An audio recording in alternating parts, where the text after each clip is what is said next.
Hey travelers, welcome to another review here. We recently took the Singapore Airlines first class flight. You can find our review, of course, on the channel as well. But today I wanted to talk about the ANA first class lounge at Haneda Airport Terminal 3. Now, just to be clear here, this is not the flagship lounge, which I hear is fantastic, but rather the international terminal where other Starlines first class flights depart from. So let's go there and let's have a look at what we can find. Super quick, we just released our latest Marriott and Hyatt point reports. In over 30 pages each, we detail where to get the best value for your points and where to find the cheapest properties globally and for all markets and brands.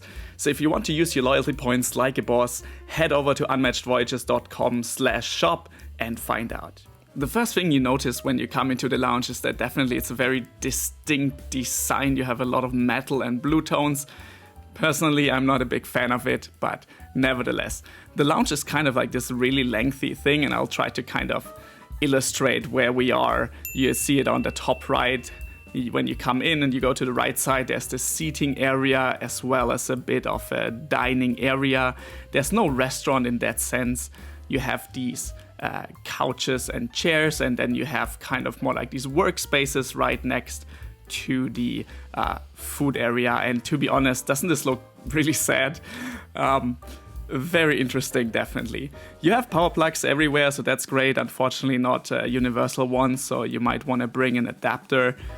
When you sit down, then you get a drink menu. It's not too bad, actually. You can pause here to see, and you can also order some meals through a QR code. I like this little shelf here showing what you can find also on the air, but the soda machine, for example, feels a bit out of place on a first-class lounge. Nevertheless, here you see some samples of the food, and to be honest, this looks it looks just like a random business class lounge to me. Maybe I'm a bit spoiled here, but definitely nothing to write home about. It's mostly dry foods, sweets and pastries. To be fair, we were there in the morning, so I would expect the food offering to change during the day. There are some options here for like hot dishes that you can order, which is always good. I just wish it was presented in a slightly nicer way. Everything felt like kind of a cheap food court in a way, but nevertheless, here you can see our breakfast. Definitely interesting. If we look at the other area in the lounge, there are these kind of call rooms here in the center of the lounge, as well as a smoke room, which is very common in Japanese lounges. And then towards where you can already see the daylight, the sunlight coming in, you have these kind of individual little cocoons where you can sit down and watch TV. So these kind of booths are perfect if you're a solo traveler. It looks quite cozy. You have this vanity mirror. There is a kind of really shabby old looking pair of headphones, and then you can technically watch TV on there, I guess.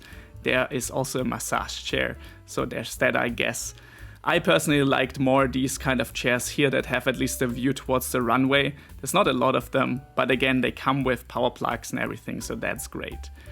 Over in this kind of lounge area, there's also another kind of drink variety, and you can see, to be honest, the highlight for me here is that they have a hibiki whiskey, which is quite a fancy whiskey that you can have. Besides that, nothing too crazy to write home about, like your standard tea and coffee selection and whatnot, but that's about it.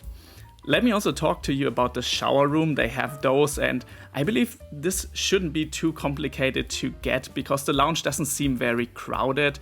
You wouldn't expect too many Starlines first class flights coming from Haneda, so I wanted to try them out, and you can see them here. You get a little kind of an ID card that kind of unlocks the shower room, and then you can see here what to expect. I think it's pretty okay. It's fairly small, but I think it is exactly what you'd expect from a shower room with this funky fan, by the way. It is fairly clean, of course, you'd expect that from a Japanese lounge. And then you also have these Mikimoto cosmetics and some toiletries. So overall, I think this is quite decent. Although I have to say I don't have a lot of experience with shower rooms at lounges. So overall, to be honest, I wouldn't get out of my way to come to this lounge early. Of course, this is complaining on a very high level. It is a decent lounge, and if you're flying on a first-class Star Alliance flight, you might as well come here, but I wouldn't go out of my way to come early. I usually try to come 2 hours early or so to a nice lounge because I really enjoy it. This one definitely does not make the cut, and I would think twice to fill up on this food here before you get on a really nice first-class flight where you get much better food. I think this is the bare minimum of a lounge. Again, if you have it anyways, it's fine, but don't go out of your way to come here. Anyways, I know a lot of complaining, but this is my review for the ANA First Class Lounge at the Haneda Airport Terminal 3. Thanks for watching, guys, and I'll see you in the next one, so cheers.